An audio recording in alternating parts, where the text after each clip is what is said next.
Salut les marques et salut les smarts et bienvenue sur Catch Up, le podcast qui transpire le catch.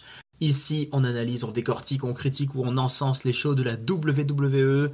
Je suis Raphaël, je suis là pour vous présenter nos excuses après quelques sessions de retard et d'absence. Mais je suis là avant tout et surtout pour vous parler de Backlash, le Backlash 2025, Backlash Saint-Louis, le premier Premium Live Event après WrestleMania. Et je ne suis pas tout seul, je suis accompagné de Letty qui est de retour avec moi. Ça va Letty ? Salut Raphaël, salut à tous. Eh ben écoute, ça va très bien. Très contente de te retrouver pour l'ouverture de cette nouvelle saison de PLE qui va nous emmener au prochain WrestleMania l'année prochaine. Et ouais, c'est vrai, c'est une nouvelle boucle qui démarre finalement. Une nouvelle road d'un à Saint-Louis dans le Missouri.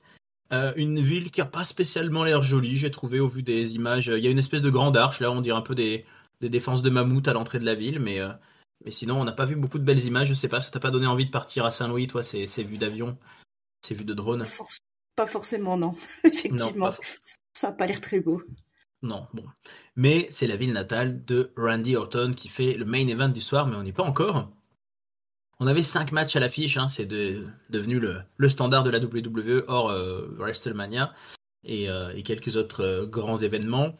5 matchs à l'affiche, donc on est là pour vous les raconter un peu, peuple de catch-up, le déroulé, le résultat, surtout les enseignements qu'on peut en tirer, les perspectives. Et on a commencé directement par le titre des États-Unis et un Fatal 4-Way de haute volée, puisque LA Knight est entré, suivi de Damian Priest, Drew McIntyre et Jacob Fatu, le champion en titre, Jacob Fatu depuis WrestleMania, un tout jeune champion. Et les 4 hommes donc nous ont donné un match, un Fatal 4-Way de bourrin, comme on peut dire, à la WWE, avec certaines phases de grosse domination pour certains, Drew McIntyre, notamment très très en forme à de multiples reprises. LA Knight, clairement le gabarit au-dessous, au milieu de tout le monde, mais qui réussit à surprendre, à placer des BFT, des finishers, à faire quelques moves sympas. Jacob Fatu qui parfois se réveille et détruit tout le monde. Et puis surtout, la haine entre Damian Priest et Drew McIntyre qui leur a coûté au final le match, puisque les deux hommes ont préféré partir se détruire à l'extérieur du ring et notamment se passer à travers une table, une de ces tables qui a on ne sait pas trop à quoi ça sert là, où il y a juste une nappe noire dessus et c'est une table d'agents techniques au milieu de la foule. Donc c'est Damian Priest qui a fait un chokeslam sur Drew McIntyre au milieu de cette table. Et au final, sur le ring, il ne restait plus que LA Knight et Jacob Fatu, mais Jacob Fatu n'était pas vraiment tout seul. Il a été accompagné de Solo Sikoa qui est venu l'aider sans prévenir, visiblement sans l'accord de Jacob Fatu. Et surtout, Backlash a une nouvelle gimmick. Ce show qui a lieu tous les ans après WrestleMania. L'an dernier, nous y étions en live, nous avons vu dans une ambiance délirante. Je me souviens Irem qui hurlait de joie de voir arriver Tonga Loa, Camacho, l'ex-Camacho de la WWE. Et ce soir, on a vu débarquer un nouveau que je ne connaissais personnellement pas du tout, car je ne suis pas un grand suiveur de la scène indépendante. Ce nouveau s'appelle Jeff Cobb. Il est un peu costaud quand même, un petit peu moins grand que Jacob Fatu largement. Hein. C'est un gabarit un peu à la Otis, j'ai trouvé. Mais un ancien champion à la Ring of Honor, au Japon, à la Lucha Underground. C'est quand même un catcheur qui a pas mal travaillé. Il a 42 ans, c'est pas un petit jeune, mais il est venu faire son tour et il est venu aider Jacob Fatu à gagner le match. Jacob Fatu est donc resté champion, mais ça lui a pas plu. Hein. On sent que Jacob était tendu, dérangé, un peu perturbé par cette nouvelle arrivée. Et nous, de notre côté, on se dit, mais putain, combien ils en ont dans leur sac là, sur les luttes indépendantes. Alors, il est pas spécialement samoan, hein, il est américain, enfin, d'après mes sources, il est né à Honolulu, donc il est plutôt hawaïen, c'est toujours dans l'océan Pacifique, mais c'est pas tout à fait pareil. Bref, on a un nouveau partenaire pour Solo Sikoa. Est-ce que c'est une aubaine pour Jacob Fatu ou est-ce que c'est le début d'une rébellion peut-être ou d'une tension? Qu'est-ce que tu as pensé du match? Qu'est-ce que tu as pensé malheureusement de l'annihilation des chances de ton ami Damian Priest qui s'est sacrifié? Et qu'est-ce qui nous attend autour de tous ces hommes d'après toi, Letty? Eh bien, beaucoup de questions. C'était une ouverture de show qui était énorme. J'ai trouvé, c'était personnellement un des 2 matchs que j'attendais le plus de cette soirée. Il y a eu tout ce qu'il fallait pour faire un bon match et surtout un bon Fatal 4-Way. On a vu les petites batailles en 2 contre 2, en 1 contre 1, en trucs qui se mélangent. On fait une petite... Il y a eu Damien Priest et LA Knight qui ont essayé de travailler ensemble. Bon, ça a duré 30 secondes, mais ils ont essayé. C'était voilà, des gros mouvements. Il y a eu beaucoup de choses et surtout encore plus de questions qui s'ouvrent pour la suite, puisqu'effectivement, Drew McIntyre avait quasiment une fois de plus gagné un match que Damien Priest s'est bien dépêché de lui faire perdre. On voit bien que le match à WrestleMania n'a absolument rien réglé entre ces deux-là et on se demande jusqu'où ça va pouvoir aller, puisque là, ils se sont quand même balancés, donc comme tu l'as dit, sur une table qui était un peu en retrait. Enfin, ils ont fait quand même une chute assez monumentale. Visiblement, d'après ce que j'ai lu, il y aurait des blessures sur les deux. Donc voilà, ils se sont pas épargnés. Et surtout, donc ce nouveau membre du clan samoan qui débarque. Effectivement, Jacob Fatou a l'air plus contrarié, enfin en tout cas qu'autre chose.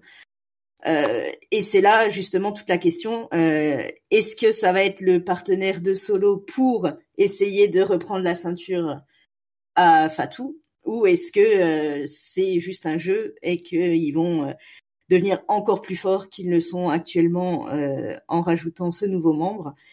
Ça fait beaucoup de questions et surtout ça promet de beaux matchs encore pour la suite, que ce soit du côté Priest et McIntyre que du côté des Samoans.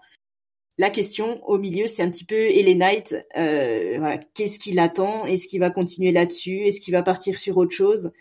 C'est un peu celui pour lequel on imagine le moins de choses pour le moment, et c'est un petit peu dommage, hein, je trouve. Toi, oui, tu penses que Damien Priest et Drew McIntyre, ça va encore durer un petit moment. Je pense, vu comme ça a terminé. Ouais. Bon, après, s'ils se sont blessés, oui, ça peut durer un petit moment. On peut avoir une pause, peut-être quelques semaines. Je ne sais pas la gravité de leur blessure, mais c'est sûr qu'on a l'impression vraiment d'avoir vu 2 histoires, comme tu dis, qui se sont séparées. L'histoire de Drew et de Damian qui est indépendante de la ceinture. D'ailleurs, finalement, ils ont fait une courte incursion dans cette title picture. Ils n'y étaient pas il y a un mois. Et effectivement, on sent du côté samoan, enfin du côté ex-Bloodline, qu'on n'est plus dans cette dynamique de recruter des nouveaux pour scinder le groupe. On sent qu'il y a peut-être voilà, il y a peut-être un antagonisme qui va se créer, qui est déjà un peu présent, hein, et qui est d'ailleurs un peu pas, enfin, Solo Sikoa, il a l'air de donner le maximum pour pouvoir aider Jacob Fatou. Hein. C'est Jacob qui a l'air de plutôt vouloir prendre ses distances, mais voilà, cette nouvelle recrue va peut-être pas être tant que ça une aide pour Jacob Fatou, qui est hyper populaire. Hein. C'est impressionnant quand il se lance dans ses moonsaults ou dans ses coups de folie. Là, la foule est en délire. Oui, justement, c'est peut-être un petit peu ce qui va jouer sur dans l'histoire, puisque voilà, peut-être qu'il va prendre goût un petit peu à être le gentil de l'histoire et essayer peut-être de revenir dans le droit chemin, ce qui a pas l'air d'être le cas de Solo. Il a l'air plutôt content d'être le heel bien méchant. D'être le méchant, ouais, c'est sûr. Donc un match que tu as plutôt apprécié. Ouais, c'était un match de 18 minutes 14. Donc c'était quand même un long match hein, pour commencer le show. C'était un gros opener. Oui, gros opener, mais qui a rempli, je trouve, toutes les promesses qu'on nous avait justement promis ces dernières semaines dans les shows hebdomadaires. Hein. C'était un bel affrontement. Moi, je suis d'accord avec toi. Le lancement de la soirée a été plutôt positif. Et, et il restait 4 matchs ensuite à remplir. Alors, beaucoup de défense de titre. Hein. Et le match suivant, ce fut l'incursion dans la division féminine Alors, c'est une première, hein, je pense. Là, on n'a ni tag team féminin, ni championne féminine de SmackDown, ni championne féminine de Raw. C'était l'Intercontinental qui était défendu ce soir par Lyra Valkyria face à Becky Lynch. Lyra Valkyria qui arrive dans son costume de plume. Et donc, il va devoir s'en sortir au mieux contre une Becky Lynch revancharde, énervée. Beaucoup de tentatives de Becky Lynch de soumettre Lyra Valkyria. Beaucoup de tentatives de Lyra Valkyria de soumettre aussi Becky Lynch. Et tout ça, et ben, alors pour finir j'ai un trou tout d'un coup sur le finish, mais c'est sur un roll-up, hein, c'est ça. Elle a réussi Lyra Valkyria conserve son titre. Oui, c'est ça. Sur un Ouais. roll-up un petit peu bizarre où elle coince la main de Becky Lynch. Elle inverse une tentative de Becky Lynch, je crois. C'est ça. Et elle l'emporte comme ça sur un coup de chance finalement, puisque Becky Lynch est loin d'être complètement KO ou amoché. Donc Becky Lynch continue de l'attaquer ensuite, et ça part en grosse bagarre. Il y a même les officiels qui sont obligés de venir. Donc elle part mécontente, Becky. Elle a perdu, et la Valkyria a quand même gagné une victoire de prestige, hein, contre Becky Lynch. Elle l'avait déjà battue pour le titre NXT, elle la rebat ce soir. C'est un peu son chat noir. Est-ce que tu as apprécié cet affrontement? Et là encore, est-ce que ça va sûrement nous amener vers une revanche? Ça n'a pas l'air d'être fini cette histoire, non? Je pense que c'est loin d'être fini. Après, je dois avouer que c'est pas ce qui m'a le plus passionné sur la carte. Le match était pas mauvais, mais j'ai juste un petit peu de mal en fait à rentrer dans l'histoire. Peut-être pas si ça monte encore en intensité. Après, je trouve que c'est intéressant que Becky, pour une fois, à son retour, ne gagne pas tout de suite tout ce qu'elle veut. Je trouve que c'est plutôt intéressant à ce niveau-là de voir un petit peu une Becky qui est un petit peu dans à la recherche du titre en fait, qui est plutôt les rôles sont plutôt inversés avec la Valkyria qui est plutôt même si elle est bien installée maintenant, mais qui est plutôt nouvelle dans le main roster. Donc voilà, l'histoire est pas inintéressante, mais je trouve qu'il manque un petit truc. Moi, j'arrive pas à rentrer dedans. C'est bête parce que j'aime beaucoup Becky Lynch, mais voilà, c'était pas le meilleur match de la soirée, j'ai trouvé. Eh ben écoute, moi j'ai plutôt bien aimé. J'ai plutôt bien aimé, un peu long quand même, hein, un peu long l'affrontement, un petit peu de lassitude à un moment donné, 18 minutes 43. Mais moi je suis plutôt convaincu par cette feud. Becky Lynch et Lyra Valkyria. Lyra, je les ai trouvés très très bien au micro dans leur tension dans la feud, dans la road. Et là, j'ai trouvé ça plutôt sympa, avec une Becky Lynch qui est vraiment revenue Becky Lynch heel. Oui, je l'ai pas dit, mais il y a un moment où il y avait le fiancé de la Valkyria sur le bord du ring, et voilà, elle est allée voilà, lui porter le cadavre de sa fiancée sous les yeux en le frappant devant. Donc c'est vraiment un truc de très très méchant. Je trouve voilà, elle est bien Becky Lynch là dans ce rôle de heel. Je pensais vraiment que Alors, elle avait donné des interviews où elle disait qu'elle était plus trop en mode catchy en ce moment. Elle nous a menti, elle nous a bien eu. Mais je pensais qu'elle allait juste venir faire une petite pige pour WrestleMania, histoire d'avoir le gros WrestleMania moment, et qu'elle allait rester un petit mois de plus. Et je pensais que cette défaite, ça allait, voilà, ça allait un peu sceller ce run-là, et qu'elle allait repartir se reposer quelques mois. Mais elle a l'air de vouloir continuer la feud. Enfin, elle a l'air de vouloir continuer, et je pense que les deux s'entendent et se connaissent très bien. Donc moi, je suis plutôt client de tout ça. Je trouve que ça met bien en valeur ce titre féminin intercontinental. Là où il y a peut-être un peu plus de mal sur les autres titres. Enfin voilà, il y a beaucoup de titres chez les filles et ils arrivent à les tenir plutôt pas mal, hein, puisque le titre US il est quand même aussi pas mal présent du côté de SmackDown. Tout ça, ça vit pas mal et c'est plutôt une bonne surprise, je trouve, d'avoir ces titres qui existent vraiment. On avait un peu peur quand même à leur création et ils arrivent à leur trouver des choses à faire. Bon, d'un titre intercontinental à l'autre, hein, Letty. On Eh va bien passer chez oui, les garçons. allons-y. Voilà. Le titre intercontinental masculin avec ce nouveau champion complètement inattendu, Dominic Mysterio, qui affronte Penta, le challenger actuel. Dominic Mysterio qui arrive avec ses copains du Judgment Day, mais ils vont très vite s'en aller. Ils étaient juste sur la rampe de lancement histoire de venir leur faire un petit coucou. Mais enfin, évidemment, ils vont revenir pendant le match. On a eu plutôt un affrontement assez sympa. Hein. Dominic Mysterio, il a vraiment pris du galon. Il fait des dropkicks, il fait des Hurricane Rana, il fait tout ce que tu veux, des frog splash, des suicide dive. Il a même porté un Oblivion à Penta. Donc il a fait un petit clin d'œil à sa copine Liv Morgan qui est en pause en ce moment. Et on a eu l'arrivée de tout le monde, de Carlito, de JD et de Finn Balor. Mais il s'est passé un truc. C'est que dans le dos de l'arbitre, Carlito tenait Penta pour que Finn Balor lui mette une mandale. Et Finn Balor, il a dit non. Il a attendu et il est parti chercher une chaise. Et quand il est revenu, l'arbitre, quand même, heureusement, c'est pas un si gros couillon. Il avait eu le temps de regarder ce qui se passe et il a dit mais qu'est-ce qui se passe là? Vous êtes en train de... Et il a banni tout le monde des abords du ring.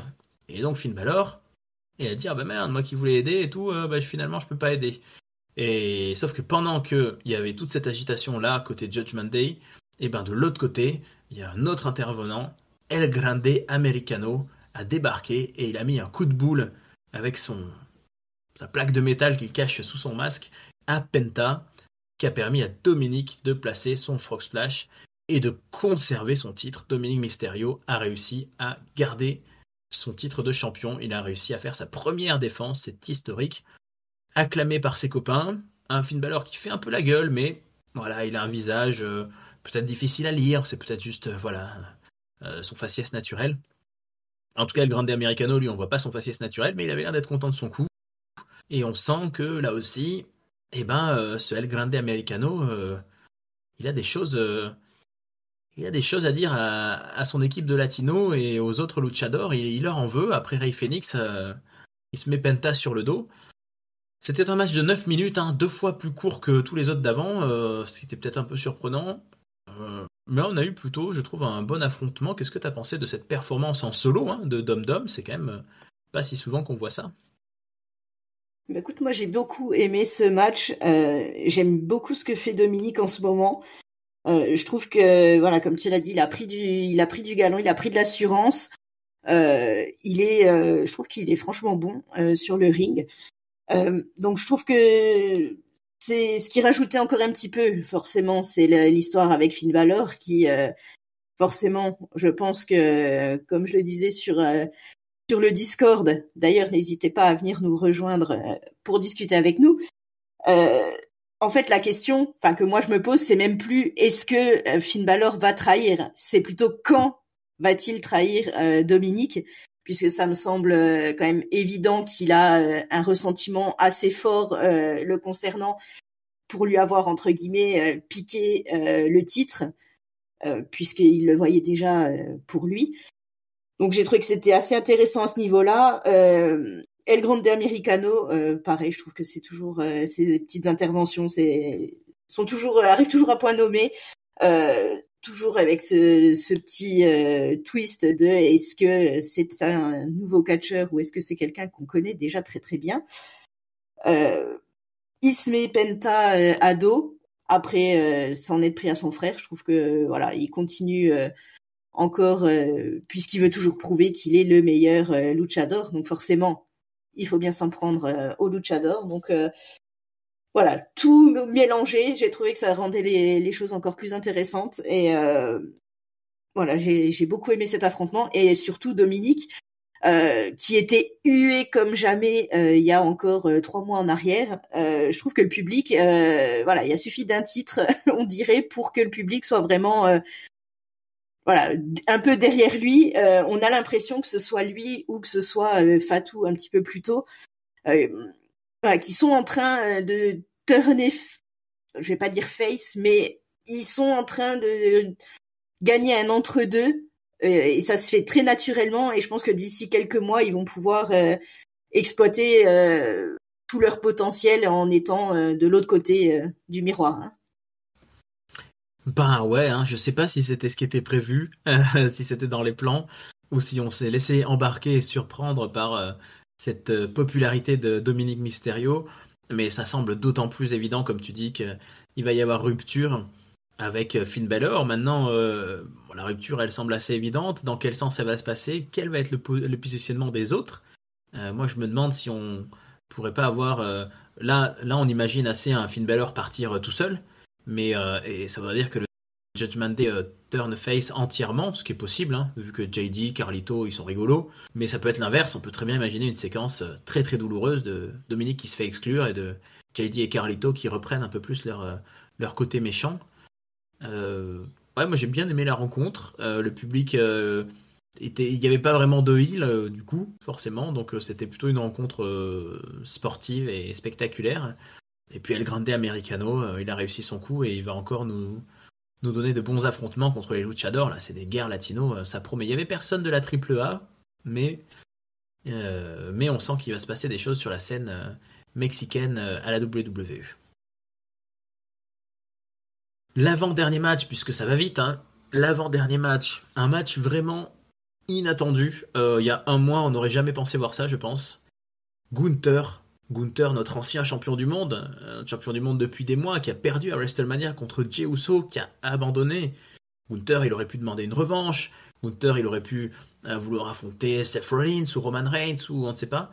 Et ben Gunther, il s'est énervé contre les commentateurs et il affronte Pat McAfee. Pat McAfee qui est venu défendre Michael Cole, lui-même la première victime en fait des attaques de Gunther. Ce match-là, vraiment, il n'est pas du tout comme les autres, évidemment. Pat McAfee, ce n'est pas un catcheur, même s'il a fait de très belles promos ces dernières semaines pour expliquer à quel point il était passionné par ce métier et par ce business. Et puis évidemment, tous les yeux étaient tournés vers Michael Cole, donc on a eu une prestation vraiment étonnante dans ce match-là qui a duré 14 minutes, avec que ce soit Gunther et McAfee, beaucoup de regards vers Michael Cole qui commente tout en étant dans l'action aussi, qui dit à McAfee vas-y Pat, let's go, continue, etc. Bon, un affrontement un peu à sens unique au début, avec un Gunther classique qui ridiculise Pat McAfee, qui lui enlève ses tenues, qui lui met des gros atémis, etc. McAfee qui répond, qui met des atémis qui ont l'air de pas faire du tout mal, et Gunther qui le sèche par terre. Et puis après, au bout d'un moment, tout d'un coup quelque chose bascule, il y a un grain de sable dans la machine, Pat McAfee réussit à placer des coups de poing, réussit à placer des coups de pied, à mettre Gunther au sol, on y croit presque, mais finalement, Gunther va réussir à choper Pat McAfee, à lui étrangler plusieurs fois. Michael Cole a essayé d'intervenir, hein. C'est vrai que j'ai pas mentionné ça, mais Michael Cole est intervenu. Il a tenu les jambes de Gunther pendant que McAfee faisait un tombé, mais ça a fait juste 2,5. Et donc McAfee a fini par abandonner. Non, par s'évanouir, il n'a pas abandonné, il est resté étranglé jusqu'au bout. Gunther a gagné, et Gunther, avant de partir, il a tendu la main et il a serré la main de Pat McAfee. Donc finalement, Gunther, il a été fair-play. Bon, il a gagné, c'est facile d'être fair-play, tu me diras, mais il reconnaît le courage de Pat McAfee qui a perdu. Voilà. Donc beaucoup d'avis très divergents sur ce match-là sur les réseaux sociaux, mais le seul qu'on a envie d'entendre, c'est celui de Letty, évidemment. Eh ben écoute, moi j'ai bien aimé cet affrontement. Après forcément le résultat faisait pas grand mystère, mais j'ai trouvé que c'était plutôt pas mal de mettre Gunther dans une petite feud entre gros guillemets comme ça, enfin avant de le relancer directement sur une chasse certainement à son prochain titre. J'ai trouvé que c'était hyper bien joué puisque c'est vrai que ce soit Michael Cole ou Pat McAfee, ils se sont pas gênés le soir de WrestleMania pour voilà vraiment appuyer sur le fait que ça fait 2 fois de suite qu'il perd, que ça fait 2 fois de suite qui se laisse avoir par un underdog, hein, que ce soit Sami Zayn l'année dernière ou Jey Uso cette année. Qui s'en prennent directement au commentateur, ça colle extrêmement bien à son personnage. Donc voilà, j'ai trouvé que autant la route qui a amené jusqu'à ce match que le match en lui-même était franchement pas mal. Pat McAfee, je trouve que pour un non-catcheur, il a quand même assuré, il a réussi à faire quelques prises, bon quelques petits botches, mais bon comme dit, il est pas catcheur, donc on lui pardonne. En tout cas voilà, j'ai trouvé que c'était plutôt sympa et je trouve que ça manque de temps en temps dans certains PLE qui sont effectivement très classiques, il y a 5 matchs, il y a souvent plus ou moins effectivement les mêmes matchs, le titre WWE, le féminin par équipe, tout ça. Je trouve que pour une fois, ça change, ça ramène un petit peu de fraîcheur, d'avoir une carte qui diverge un petit peu des cartes habituelles. Donc voilà, moi j'ai trouvé que c'était plutôt pas mal. Je sais pas ce que toi t'en as pensé, mais Je suis moins convaincu. J'avoue que j'ai trouvé le déroulé du match hyper classique. Alors, c'est pas tous les 4 matins qu'on a Pat McAfee qui catch, mais c'est un peu toujours la même chose quand on a un non-catcheur un peu comme ça qui tente l'aventure sur le ring. Au début, les premières minutes, il se fait ridiculiser. Puis, oh là là, on y croit presque. Et puis, au final, il finit par perdre. C'était un peu les tout débuts de Dominic Mysterio. C'était un peu ça aussi. Quand il y a des gens un peu comme ça du monde du catch périphérique, je dirais. Donc, en fait, c'était à peu près ce que j'imaginais. J'avais pas beaucoup d'attentes. Ça, ça fait comment dire, une petite pause, un petit détour pour Gunther. Voilà, ça l'a occupé pendant un show. En même temps, ouais, voilà, c'est un choix qu'ils ont fait. Je dis pas que c'est un mauvais choix. Pourquoi pas? En tout cas, la feud, les promos de Pat McAfee m'ont beaucoup plu, plus que celle de Jey Uso, limite pendant la feud d'avant. Mais ouais, bon, Gunther, il s'en sort pas plus fort puisque c'était quand même la différence de niveau était importante. Pat McAfee, il s'en sort bien, mais bon, pas, je trouve pas plus que n'importe qui. C'est un peu neutre, je trouve. Ça m'a pas dérangé, mais ça m'a pas passionné. Disons que ça sortait de l'ordinaire, ça je suis d'accord avec toi, ça a attiré un peu l'attention.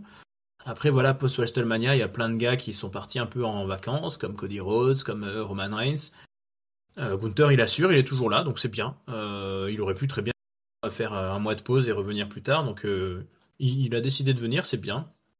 Mais peut-être que c'était pas nécessaire, peut-être qu'on aurait pu avoir sur la carte, je sais pas moi, les tag teams de SmackDown dont on parle souvent et qui sont toujours pas dans les Premium Live Events ou les tag teams de Raw même, on aurait pu. Enfin, ça aurait pu être dispensable quoi. Je suis pas furieux de l'avoir vu, c'était pas une purge, mais je reste à me dire bon, est-ce que c'était une si bonne idée que ça? Je sais pas, pas grandement convaincu. Tout ça nous préparait au main event dont on va parler immédiatement, qui était un peu la grosse attente. Hein. Je disais que c'était un peu un one match PLE, c'est-à-dire c'est vraiment un PLE qui a été construit pour ce main event. Saint-Louis dans le Missouri, Randy Orton contre John Cena. Ça fait des semaines qu'on a des clips sur leur rivalité qui a plus de 20 ans. John Cena qui arrive en tant que champion détesté, en tant que champion hué, en tant que champion sur fond noir, avec la ceinture dans son dos. Et Randy Orton, au top de la popularité. Hein. Il est à la maison, même si je pense qu'il habite plus à Saint-Louis depuis un petit moment. Hein. Ils habitent tous en Floride ou je sais pas où. Et ils s'affrontent. Et le match est pour le titre mondial, hein, le titre indisputé. Et le match est long. Le match a duré 27 minutes 49. Alors certains passionnés disent que c'est un match qui a rendu hommage à leurs anciens affrontements. C'est vrai qu'on a revu beaucoup de segments qu'ils avaient pu faire, notamment des inversions de finisher.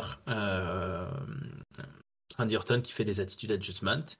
Un finisher où John Cena fait un attitude adjustment et il est contré en RKO au passage. Donc c'était assez spectaculaire. Après ils ont fait pas mal de moves classiques. Je trouvais que c'était assez vintage effectivement. Ils ont mis du temps avant de voilà, il y a une bonne partie du début de match où ils n'ont pas trop fait d'efforts, je pense. Ils ont été assez sobres.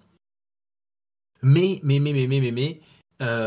y a quand même eu quelque chose de particulièrement marquant.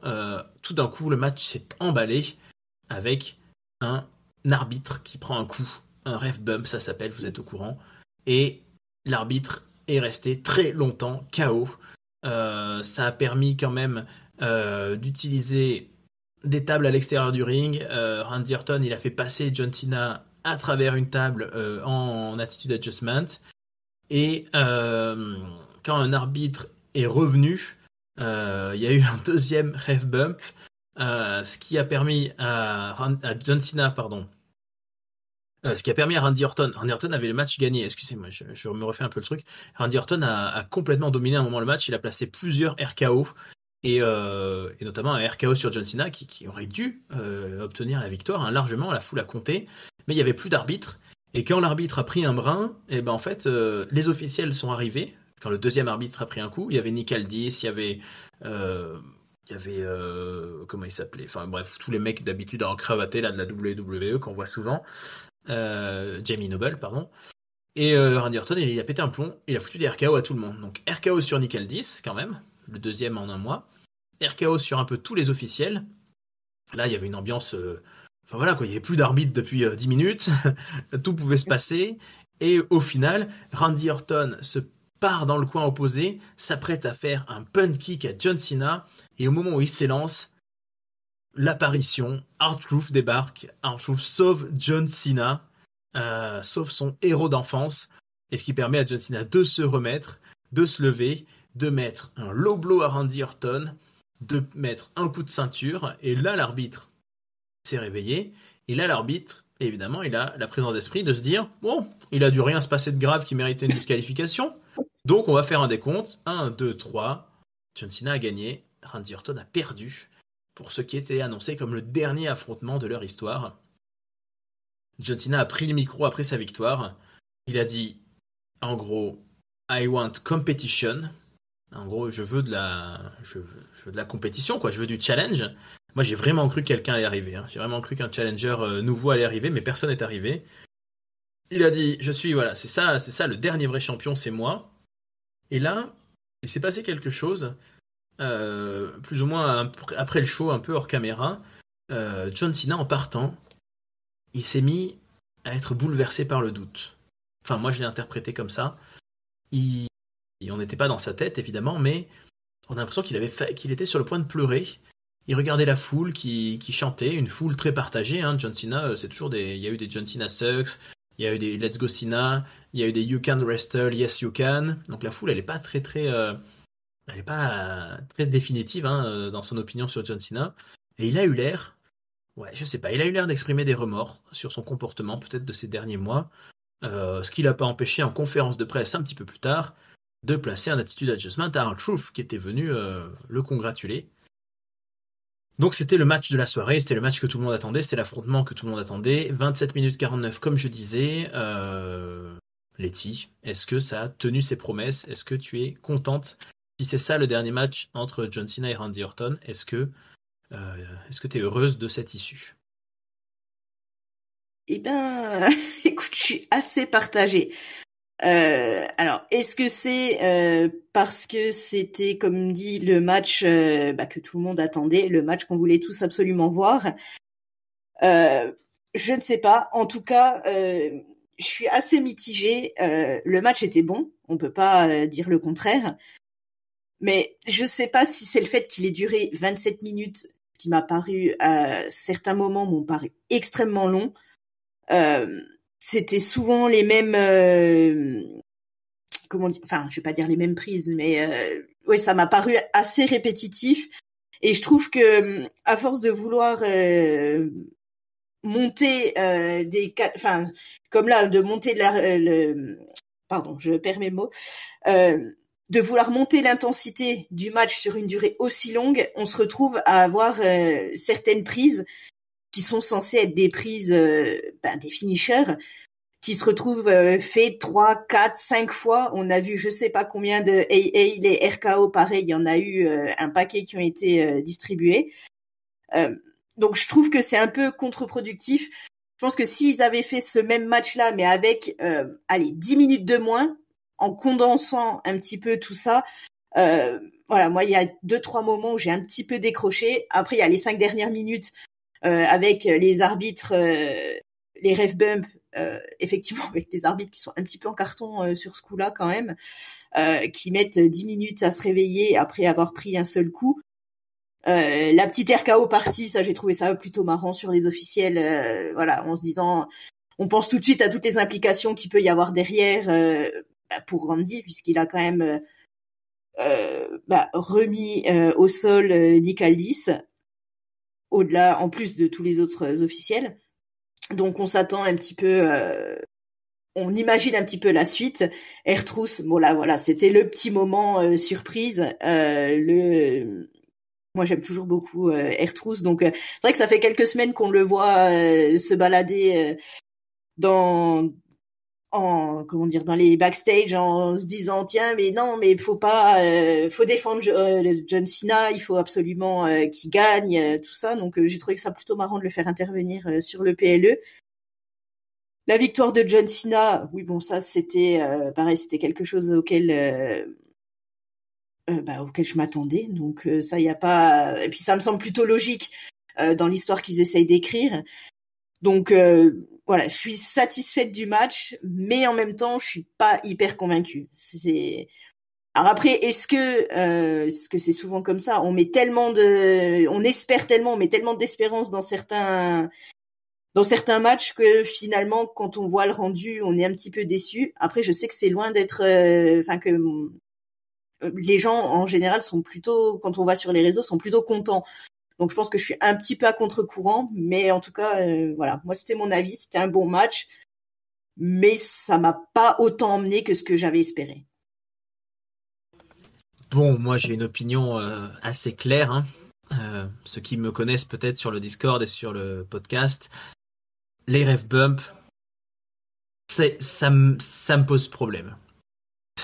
Je suis vraiment un anti-ref bump total. Enfin, c'est-à-dire que pour moi, le bon ref bump, et ça n'a jamais lieu à la WWE, c'est une déconcentration qui va permettre de faire basculer tout en 2 secondes. C'est-à-dire, ton arbitre, il prend un coup, il se cache dans le coin, hop, tu fais un low blow, ça a duré 3 secondes, l'arbitre, il a rien vu et c'est reparti. J'ai toujours énormément de mal, alors je sais, c'est le catch, c'est du faux, c'est des paillettes, tout ça, mais est-ce qu'on nous mette en main event d'un show, d'une fédération qui n'arrête pas de nous dire on gagne des millions, on est au top, on bat nos records, on est machin, on est worldwide, et j'ai l'impression d'avoir un gala de fête foraine où tout d'un coup, une kermesse, où mince, l'arbitre il prend un coup, personne n'a prévu cette éventualité, alors que ça arrive tous les ans, et donc on attend 10 minutes, et quand il y a un deuxième arbitre qui arrive, on réattend 5 minutes, et les officiels quand ils arrivent, euh, Nick Aldis il était comme s'il était en train de nous dire j'ai plus d'arbitre, alors que nous-mêmes on a vu le show et on sait qu'il y en avait 3 ou 4 d'autres, notamment l'arbitre féminine qui était là pour l'ère Valkyria, elle aurait pu très bien venir. Enfin voilà, je trouve que le ref bump, ça crée, en fait ça pourrait être tellement bien, ça crée une espèce de moment de folie dans le stade, de chaos, où tu dis oh là là mon dieu qu'est-ce qui se passe et tout ça. Ou alors effectivement un arbitre il prend un coup, il y a un RKO juste après, tu dis waouh mais il est pas là pour faire le tomber, mais que ça dure 20 secondes et qu'on ait un remplaçant dans la foulée. Là, c'est long, c'était hyper long, j'ai trouvé. J'ai trouvé ça un peu brouillon et ça ressemblait en fait au main event de WrestleMania, quoi. C'était un peu le bordel. Alors, je pense que c'est fait exprès, hein. C'est un peu la gimmick de ce John Cena qui nous dit qu'il veut ruiner le catch, c'est qu'il finit ses matchs en donnant des coups de ceinture et des low blows. Donc c'est un vrai bâtard et il nous gâche nos matchs. Mais je me dis, si on est parti pour 6 mois d'avoir des main events qui sont juste des brouillons gâchés parce que John Cena il faut un low blow, il faut un coup de ceinture et l'arbitre a pris un coup. J'espère que ça va pas tirer si longtemps. Et surtout, j'espère vraiment. Enfin, pour moi, il faut une revanche, quoi. Parce que si là on part sur une feud, comme tu disais, qui a l'air d'être un peu l'idée Randy Orton contre Nick Aldis. Enfin, Randy Orton, il a fait un RKO, le public il a compté jusqu'à 20 limite. L'arbitre il est venu faire un tombé. Enfin, c'est ça que j'aime pas avec les ref bumps, c'est que aussi ils ont aucune conséquence par la suite. Quand tu gagnes suite à un ref bump, comme à WrestleMania, hein, John Cena il gagne là-dessus. Alors que tu as donné un coup de ceinture, et ben personne vient le lendemain te dire c'était quand même un peu illégal cette fin de match, on pourrait pas la refaire. Donc c'est ça que je trouve dommageable. Sinon enfin comment dire, j'ai trouvé le match long, j'ai trouvé le match pas très bon moi. Disons que j'ai trouvé que après il y avait beaucoup de pression comme tu dis, hein, le dernier match entre les deux, alors qu'ils sont pas à leur plein, ils sont pas à leur bel âge, hein, ils ont un peu vieilli. Voilà, je m'attendais à un bon match. J'espérais qu'ils avaient inventé quelque chose de nouveau, mais c'est vrai qu'ils ont beaucoup utilisé les mêmes trucs, les RKO, les AA, tout ça. Mais ouais, je trouve qu'ils ont. À la fin, il y avait ce côté un peu chaotique qu'on aime bien, où on se dit oh là là, mais qu'est-ce qui va se passer? Ça va basculer d'un côté comme de l'autre. Il y a des ref bumps, il y a des arbitres, il y a des interventions. R-Truth, j'ai trouvé ça vraiment hyper drôle. Mais ouais, pour moi, c'est trop long.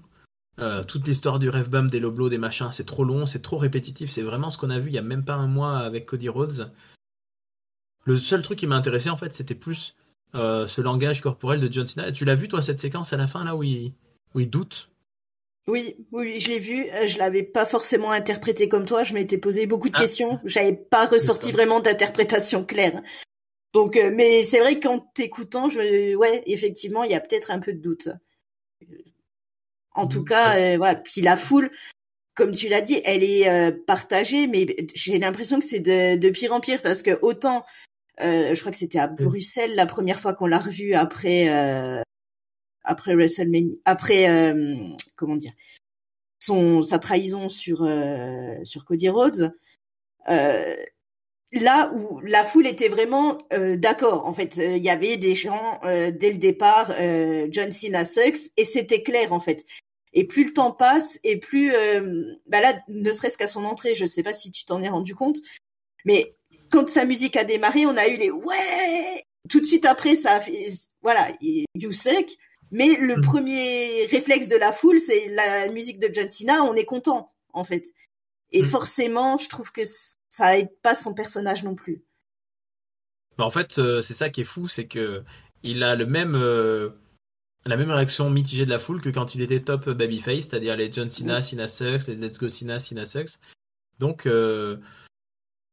ouais, je sais pas ce qu'ils sont en train de nous faire. Ce moment de doute, ils vont peut-être nous le faire répéter à d'autres moments. Ça peut être intéressant. De toute façon, moi, j'y arrive pas, hein, le John Cena heel. En fait, je trouve que il y a deux histoires dans l'histoire de John Cena heel. Il y a une histoire que je n'adhère pas du tout. C'est le côté relation toxique avec le public. Ça, j'y crois pas une seconde. Je trouve que c'est très mal interprété quand il nous dit ouais, le public, tout ça, vous êtes pas sympa. Là où ça me plaît plus, c'est quand il dit le côté last champion. Je trouve que là, ils auraient pu plus travailler là-dessus, de mettre un mec qui, en gros, prend un peu tous les jeunes de haut et qui dit c'est moi le seul champion, c'est moi qui ai bâti ce truc, c'est moi. Certaines interactions qu'il a eues avec Cody Rhodes, là, quand tu lui dis toi t'es parti, tu prends l'argent des milliardaires alors que moi je bâtis leur empire, etc. Ça c'était chouette. Mais tout le côté, voilà, la foule, vous êtes tous des nazes, en gros je vous manipule facilement, vous êtes. J'ai un peu de mal à y croire et je pense qu'il aurait d'autant plus pu jouer un vrai bâtard qui se fait huer s'il avait fait semblant de continuer d'aimer la foule ou s'il avait fait semblant d'être en mode oh mais pourquoi qu'est-ce qui se passe, pourquoi vous êtes plus de mon côté maintenant, et au lieu de dire en gros ouais, screw you, je vous écoute plus, donc bah, il va peut-être faire évoluer un peu son personnage dans les prochains mois, hein. Il a quand même encore quelques apparitions prévues, dont notamment à Paris, nous serons là, mais sur le. Ouais, c'est-à-dire que sur le match, sur le rendu, sur le résultat, voilà, c'était Randy Orton parce qu'on était à Saint-Louis, ok. Mais c'était quand même un beau bordel en termes de scénario et ça devrait impliquer des choses et j'ai peur que ça se passe pas comme ça, quoi. Je pense que John Cena va enchaîner les challengers et peut-être aura une belle feud contre, je sais pas, CM Punk, contre. Il y en a qui parlent du Miz, il y en a qui parlent de d'autres gars, je sais pas, de Sheamus, tout ça. Et je trouve que ça serait dommage. Bah, d'un autre côté, ils nous ont dit que c'était le dernier affrontement, donc il faut pas qu'ils nous fassent une The Rock en nous disant c'est One Last Time x2, mais ils nous ont construit un scénario de match qui demande une suite. Et c'est ça, je suis dubitatif, je suis perplexity, comme on dit. Je suis pas sûr qu'on ait un John Cena Randy Orton à nouveau, et je suis pas sûr que ça soit une bonne idée, mais en tout cas, moi, sur le match, j'ai trouvé que un autre point que je peux ajouter, c'est que Randy Orton, par contre, lui, bah, il est quand même au top, je trouve, de la forme et de la popularité. Et que autant John Cena, il est sur son baroud d'honneur, mais autant Randy, je pense qu'il y a encore beaucoup de choses à faire avec lui en top face et en baby face et en moment assez sympa parce qu'il marche vraiment bien, je trouve, hein. Il est au top, hein, clairement, et la foule est à fond derrière lui. Donc oui, je pense que de son côté, il n'a pas trop de soucis à se faire pour la suite de sa carrière, même si il approche aussi, je pense, tout doucement de la fin. Mais il reste de bons moments, je pense, pour lui. Bah, c'est tout le mal qu'on lui souhaite et moi, je lui souhaite un dernier run de champion aussi à un moment donné, hein. Oui, J'aurais aussi. Je trouverais ça beau, hein, c'est une possibilité, hein, que ça soit lui qui lui reprenne à John Cena avant la fin de l'année. Euh, on parle beaucoup de Cody Rhodes qui aura une revanche, sûrement, c'est possible. Personnellement, je pense que ça fait plus longtemps qu'on n'a pas vu Orton champion, et c'est une configuration qu'on a plus envie d'avoir. que Cody Rhodes. Mais on sait que sur Catch-Up, on n'est pas des très grands Cody Rhodes fans, hein. On est un peu sévère peut-être avec lui. Mais malheureusement, moi je dois bien dire que ce mois sans lui, ça m'a pas trop manqué. Le backlash sans Cody Rhodes, je peux pas dire que ça soit une absence qui m'est beaucoup attristé. Ça s'est déroulé tranquillou. Et il a bien mérité ses vacances. Il reviendra, mais c'était temps d'une pause, je pense, pour Cody Rhodes. Et je pense que c'est une pause qui va questionner aussi. Je suis vraiment curieux de voir comment il va revenir et surtout quelle va être la réaction de la foule. Parce que je pense qu'il est populaire, Cody Rhodes. Je pense que nous, à Catch-Up, on est sévère, mais c'est quand même une star des enfants, tout ça. Mais selon ce qu'ils lui font dire, selon comment c'est perçu, à quel endroit c'est, ça peut être un peu difficile, peut-être. Il peut être un peu chahuté par le public, je pense. You Lost, ou je sais pas qu'est-ce qu'on pourrait chanter, mais ça pourrait être un peu dur. Ouais, c'est compliqué parce qu'effectivement, quand t'as quand même ton top face qui était là quasi non-stop depuis, ça fait quoi? Ça fait 2 ans. Ouais. Et qui perd directement, qui perd son titre à WrestleMania, qu'on revoit pas pendant un mois. Et effectivement, je suis plutôt d'accord avec toi. Je trouve qu'il a pas trop manqué, ni dans les weekly, ni pour ce PLE. Donc voilà, à voir effectivement ce que ça peut donner. Bon, je pense qu'il reviendra au top forcément, mais voilà, la foule peut-être quand même être un petit peu mitigée, d'autant plus, selon l'histoire qu'ils vont lui choisir pour son retour, hein. Tout à fait. On verra ça et on verra ça dès la semaine suivante avec la Road to. Alors, j'ai un trou. La Road to Saturday Night Main Event, hein. C'est ça le prochain programme. On va Oui, avoir un fin de printemps, début d'été bien rempli à la WWE, hein, puisqu'on va avoir Saturday Night Main Event fin mai, donc dans quelques jours. On va avoir un Money in the Bank et on va avoir un Night of Champions à Jeddah ou Riyad. Enfin bref, là en Arabie. Donc ça va aller vite. Je pense que là ça va densifier les feuds, les rivalités, les affiches. Il va se passer beaucoup de choses dans les prochaines semaines et on sera bien sûr là sur Catch-Up pour en parler. Letty, on n'oublie pas le mot de la fin bien sûr. Top, flop et note de ce backlash. Eh ben écoute, mon top, je vais le donner à Dominique Mysterio, qui je trouve a assuré pour sa première défense de titre quasi en solo. Euh, tout le match était franchement bon, donc gros top à Dominique. Mon flop, écoute, je vais pas revenir dessus. Je pense que je me suis déjà assez longuement, j'ai déjà assez donné mon avis. Ce sera la longueur du main event. Euh, voilà, parce que j'ai trouvé que c'était beaucoup trop long. Et ma note, écoute, je vais quand même donner une note pas mauvaise, même si voilà, on a fini sur une note un petit peu plus basse. Écoute, je vais donner un 3,5. 3,5, voilà, c'est bien. Ok. Eh ben, écoute, moi je vais être un poil plus sévère. J'ai trouvé le show assez dispensable et oubliable. Je suis pas sûr qu'on s'en souvienne de grand-chose dans quelques mois. Je vais mettre mon flop, moi aussi, au main event. C'est sévère, mais c'est vraiment sur le côté ref bump. Non seulement j'aime pas trop ça, mais en plus c'est quand ça devient une sorte de gimmick d'un catcheur, genre là John Cena, ça devient son gimmick, ça me plaît pas. Donc flop à ce moment-là. Top, bah écoute, euh, c'est vrai que alors je vais pas le mettre à Dominique, mais je vais le mettre au match intercontinental. C'est-à-dire, ça englobe Dominique, mais ça fout aussi tout le truc avec Finn Balor, avec El Grande Americano. Parce que c'était, tu vois, autant un ref bump, c'est pas du tout subtil, autant là, j'ai trouvé le coup du Finn Balor qui fait semblant de vouloir en faire encore mieux pour son copain en prenant une chaise et qui finalement euh, le, le- lui tire une balle dans le pied, mais sans faire semblant, enfin, sans que ça se voit trop qu'il a fait exprès. C'était plutôt finement joué. C'était plutôt finement joué. Donc ça, j'ai bien aimé. Et moi, je vais m'arrêter à 3. Je vais m'arrêter à 3. C'est au-dessus de la moyenne quand même, parce qu'il n'y a rien où on s'est dit, oh là là, quel cata. Mais j'ai trouvé le match féminin un poil long, le main event un poil long, Gunther, pareil, en vrai, 14 minutes, ça fait un peu long, hein, de moments où on a Gunther qui est juste là et qui montre pas de McAfee, qui est Ah, hein, c'est McAfee, hein, Michael Cole, hein. Et Michael Cole fait Ah non, non, arrête, c'est pas bien, arrête, t'es pas gentil, t'es pas gentil. C'était un poil long. Ça, je me demande si ça aurait pas eu plus sa place en un main event d'Euro, quoi, je sais pas. Mais voilà, ça, c'était un peu un show dont les matchs étaient plus des main events d'Euro, je trouve. Que ça soit les deux titres intercontinentaux, ça aurait pu quand même être dans des Raw, c'était moyen. Je suis pas hyper convaincu.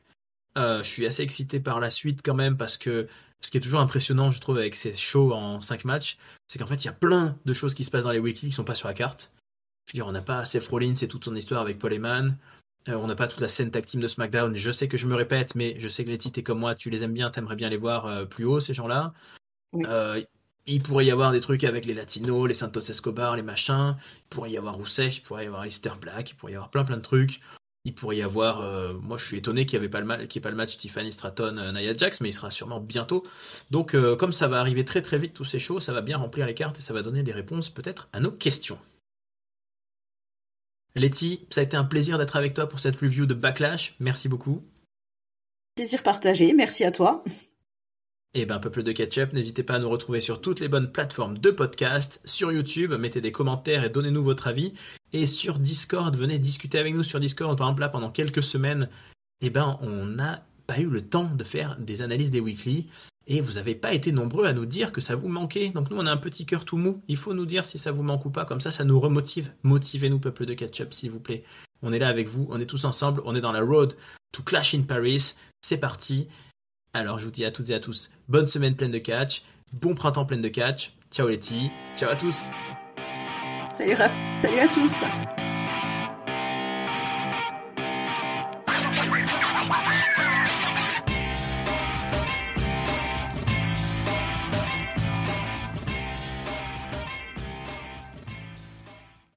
Et si El Grande Americano, bah, c'était Tongaloa en fait, qui est de retour depuis le début.